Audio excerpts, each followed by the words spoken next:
अक्षय तृतीया सण अवघ्या काही दिवसांवर येऊन ठेपलेला आहे आणि त्याच अनुषंगानं ठिकठिकाणच्या कुंभारवाड्यात कुंभार कुटुंबांची आखिती बनवायची लगबग जी आहे ती सुरू असल्याचं आपल्याला पाहायला मिळते। मी आता सध्या अशाच एका ठिकाणी आलेलो आहे। पुण्याच्या भोर तालुक्यातील उतरवली गावच्या कुंभारवाड्यात मी सध्या आहे आणि सुनील कुंभार यांची ही कार्यशाळा आहे आणि या कार्यशाळेत पाहिलं तर ते मातीची आखिती बनवण्याची लगबग जी आहे ती सध्या या सुनील कुंभार यांची सुरू असल्याचं आपल्याला पाहायला मिळते। अक्षय तृतीयेला लक्ष्मी विष्णू पूजण्यासोबतच शेतातील मशागतीसाठी केलेल्या जमिनीच्या मातीचे म्हणजेच आखितीचे पूजन करण्याची परंपरा आहे। मशागत केलेल्या जमिनीची कृतज्ञता व्यक्त करण्यासाठी ही पूजा नैवेद्य आणि शेती अवजारे वापरून ही पूजा संपूर्ण केली जाते आणि तसेच पूर्वजांचे स्मरण करून त्याची विधिवत पूजा जी आहे ती केली जाते। अक्षय तृतीयेला लागणारे या आखिती बनवण्यासाठी म्हणजे अशा प्रकारे हे मातीचे मडके बनवले जाते, याला आखिती म्हणतात। हे बनवण्याची लगबग सध्या या ठिकठिकाणच्या कुंभारांची असल्याचं आपल्याला पाहायला मिळते। अशा प्रकारे फिरत्या चाकावर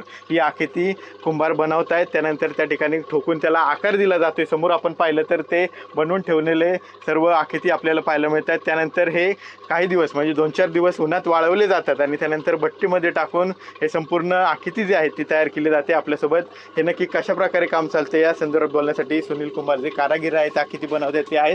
कशा प्रकारे काम चालू आहे सध्या, काय चालू आहे? आता पहिल्यांदा आपल्याला माती लागते वारोळाची, त्यानंतर लीद लागते घोड्याची किंवा मग बघ्यात, आणि लागणारं साहित्य म्हणजे राख, लीद, पाणी आणि माती आणि मशागत। अशा प्रकारचा हा उद्योग आहे। अगदी कठीण प्रकारचा उद्योग आहे।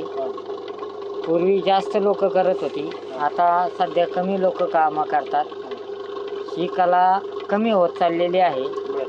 पारंपरिक दृष्टिकोनातून आमच्या गावात कमीत कमी 15 ते 16 चाकं चालत होती, आता फक्त 2च चाकं चालतात।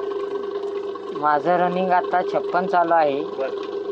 त्यामुळं मला हे काम म्हणजे माझ्या आईवडिलांनी शिकवलेलं आहे, त्यामुळे ते चालूच आहे। तुम्हाला फायदा होते का आता, योग्य भाव मिळते का तुमच्या? माझ्या कुटुंबापुरता मला फायदा मिळतो, ह्याच्या पलीकडे मला काही उत्पन्न मिळत नाही। सध्या किती भाव चालू आहे? आता सध्या भाव आहे ना 60 रुपये जोडी चालू आहे। त्यात नर आणि मादी म्हणजे आई आणि वडील असा 2 प्रकार असतात। आता मी थोड्याच वेळात तुम्हाला ते घडवताना दाखवतो।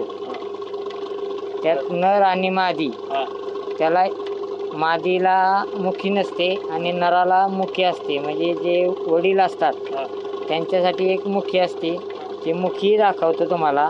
1-2च मिनटात तुम्हाला ते दाखवतो मी कसं घडवतात ते। आणि त्यानंतर हा उद्योग आमचा असा चालू राहतो। संक्रांत असते, घट असते, वेगवेगळ्या पद्धतीचे सगळे कामं माझी चालू असतात। आपण पाहतोय की कशा पद्धतीने या कुंभार कुटुंबाचे काम चालू असतं। नर आणि मादी या अशा वेगवेगळ्या प्रकारच्या आखिती जे आहेत म्हणजे हे मातीची भांडी जी आहेत ती बनवली जातात। नर म्हणजे पुरुषांसाठी हे वापरले जातात आणि मादी म्हणजे हे खास महिलांच्या पूजेकरता हे वापरलं जातं। आणि सध्या हीच बनवण्याची लगबग जी आहे ती सध्या या कुंभार कुटुंबाची कुंभार कारागिरांची सुरू असल्याचं आपल्याला पाहायला मिळते। कॅमेरा पर्सन तुषार सनेसह विनय जगताप, TV9 मराठी, भोर, पुणे।